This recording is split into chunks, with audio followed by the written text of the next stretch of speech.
warahmatullahi wabarakatuh. Saya Dita Aulia, mahasiswa Universitas Indo Global Mandiri, Prodi Desain Komunikasi Visual. Di sini saya akan mempresentasikan Corporate Identity by Al-Quran Al-Akbar. Menurut Kamus Besar Bahasa Indonesia atau KBBI, wisata adalah berpergian secara bersama-sama dengan tujuan untuk bersenang-senang, menambah pengetahuan, dan lain-lain. Selain itu juga dapat diartikan sebagai bertamasya atau piknik. Lalu bagaimana dengan pariwisata? Pariwisata adalah suatu kegiatan perjalanan yang dilakukan dengan tujuan liburan atau rekreasi. Menurut Undang-Undang Pariwisata adalah segala macam kegiatan wisata yang dilayani oleh pemerintah, masyarakat, atau pengusaha beserta dengan fasilitasnya.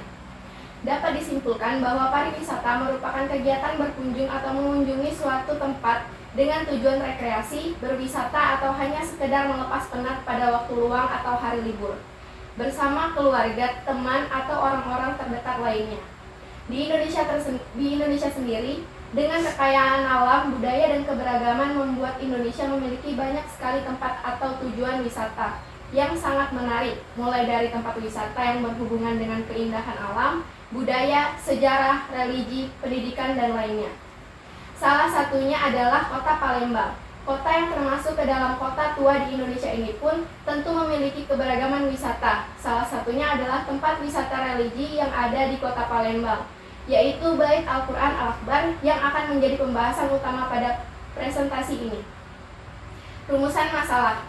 Bagaimana wisata Bait Al-Quran Al-Akbar ini dapat dipromosikan dan bagaimana promosi ini dapat tepat pada sasaran. Metode perencanaan. Metode pengumpulan data primer melakukan survei ke tempat langsung dan wawancara dengan pengolah Bait Al-Quran Al-Akbar tersebut. Data sekunder, mengumpulkan data-data hasil observasi tersebut dan kemudian dianalisis. Metode analisis data. Media ini menggunakan metode 5W2H untuk membantu menemukan suatu strategi promosi dan menggunakan AISAS untuk menganalisis apa saja kelebihan dan kekurangan dari wisata Bait Al-Quran Al-Akbar tersebut. Pengolahan data. Bait Al-Quran Al-Akbar atau yang juga sering disebut Al-Quran Raksasa yang berada di Kota Palembang beralamat di Pondok Pesantren Al-Ihsaniyah, Gandus, Palembang.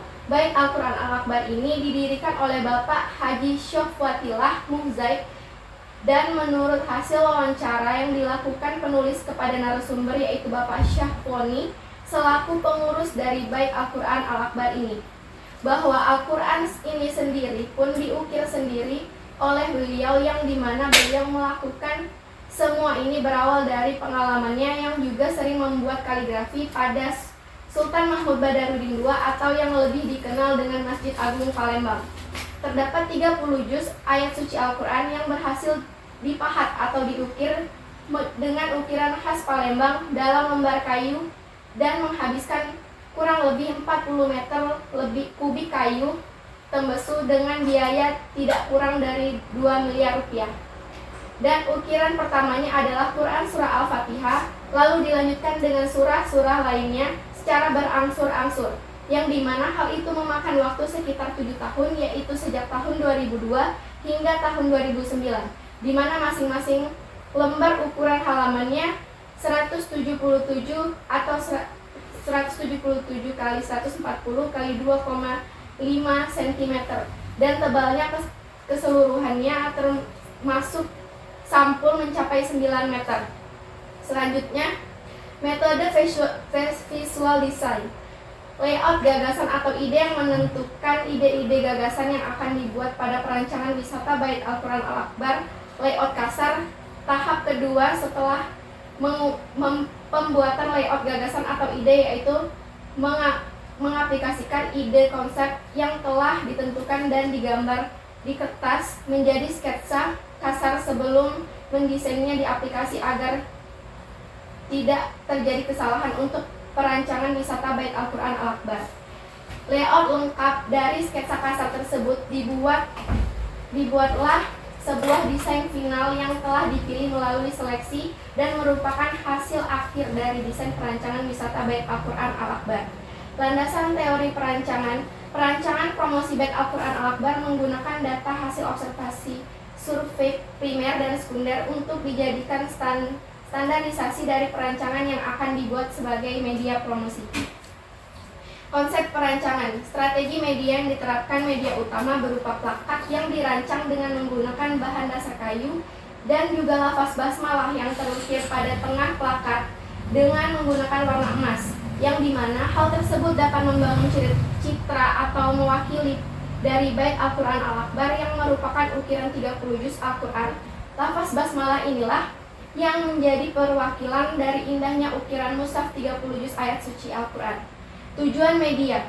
Adapun tujuan media ini adalah sebagai promosi kepada masyarakat dalam memperkenalkan wisata bait Al-Quran Al-Akbar, merayu masyarakat untuk datang dan berkunjung atau berwisata ke bait Al-Quran Al-Akbar ini.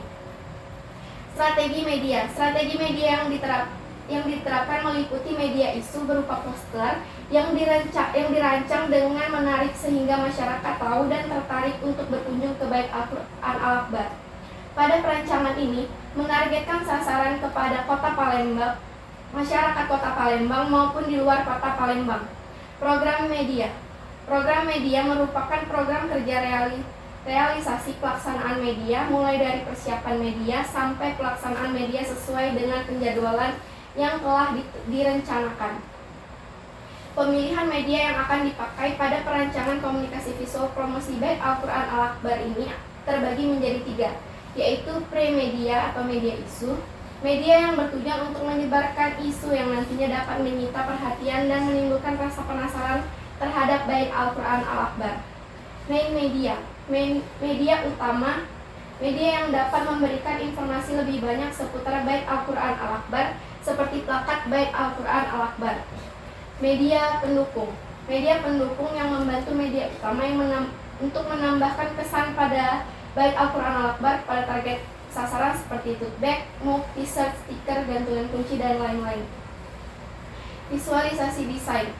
Dalam tahap ini, perancangan logo maupun perancangan media digunakan 4 jenis pendekatan, yaitu ide layout, road layout, layout komprehensif, dan final design. Ide layout dari perancangan logo bait Al-Quran Al-Akbar ini adalah menggunakan tipografi yang bernuansa Arabik dengan benar-benar menggunakan huruf Arab pada kata bait yang berarti rumah atau tempat. Selanjutnya round layout. Pada tahap ini melakukan penyusunan sketsa kasar setelah mendapatkan konsep yang diinginkan, lalu melakukan sketsa kasar sebuah logo. Comprehensive layout. Dalam tahapan ini adalah yang tersusun dengan baik seperti ilustrasi, warna, dan unsur. Selanjutnya logo. Logo adalah penyingkatan dari logotype, asal kata logo dari bahasa Yunani, yaitu logos, yang berarti kata, pikiran, pembicaraan, atau akal budi. Setelah logotype dahulu diartikan sebagai tulisan nama entitas yang didesain secara khusus menggunakan teknik lettering atau memakai jenis huruf tertentu. Jadi awalnya logotype adalah elemen tulisan saja. Istilah logo yang kita kenal sekarang lebih populer daripada logotype, dan dalam aplikasinya dapat menggunakan elemen apa saja seperti tulisan, logogram, gambar, ilustrasi, dan lain-lain. Banyak juga yang mengatakan logo adalah elemen gambar atau simbol pada identitas visual. Konsep logo dan makna logo. Konsep logo pada perancangan ini adalah menggabungkan 2 huruf A dan L yang dijadikan satu namun digunakan untuk 2 kali penyebutan, yaitu untuk Al-Quran dan untuk Al-Akbar. Dan dengan menggunakan warna coklat dan juga kuning, keemasan yang melambangkan kekokohan dan juga kemegahan. Dan ini adalah final logo dari bait Al-Quran Al-Akbar yang telah didesain. Selanjutnya logo grid dan clear space area. Sistem secara teknis untuk keperluan scaling atau resizing maupun keperluan pembesaran dan pengecilan dalam penggunaan logo. Clear space area dimaksud dengan area kosong di sekitar logo untuk menjamin logo dapat dengan mudah terbaca. Standar logo ada atau ukuran penerapan pada logo pengaplikasian pada media yang besar atau kecil dan memastikan logo tetap bisa terbaca dengan jelas. Kesimpulan, berdasarkan perancangan yang telah dilakukan ini, diharapkan perancangan ini dapat bermanfaat bagi Bait Al-Quran Al-Akbar untuk dapat lebih dikenal oleh masyarakat luas, yang dimana Bait Al-Quran Al-Akbar ini belum pernah melakukan promosi sebelumnya. Baik, sebelum menutup presentasi pada hari ini, saya akan memperlihatkan media-media yang telah dicetak. Yang pertama adalah media utama, ini adalah plakat yang tadi saya bilang lafaz basmalah dengan ukiran sebagai dan kemudian poster utama dan juga poster pendukung.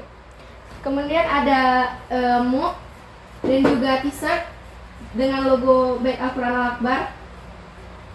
Kemudian brosur dan juga gantungan kunci.